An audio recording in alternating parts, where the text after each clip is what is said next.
On a commencé déjà par décrédibiliser le mariage. Dire finalement, l'engagement c'est quoi, ça sert à quoi, on peut s'aimer sans être engagé, c'est pas si grave, etc. Ensuite, pour moi, pour les gens qui étaient mariés, on a décrédibilisé la fidélité.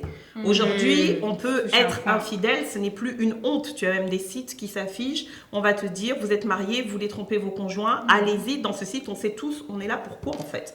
Donc, quelque part pour moi, on a petit à petit cassé en fait toutes les fondations. Et la racine en fait du problème qui est en dessous, c'est simplement de dire, alors, quand je dis l'homme, je parle de l'homme, l'être humain. Parce que pour moi, c'est même pas un problème d'homme ou de femme, dans le sens où, je sais pas, polygamie, polyamour, polyandrie, moi ça me choque autant.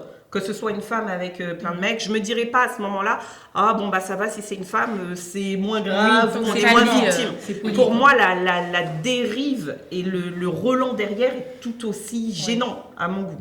Et en fait, je trouve que petit à petit, on a planté une graine en fait dans l'esprit des gens qui était de dire, mais regardez toute cette infidélité. Finalement, on ne se suffit pas d'une personne. Finalement, l'amour dure jamais toute une vie. Finalement, à quoi ça sert de chasser nos bas instincts?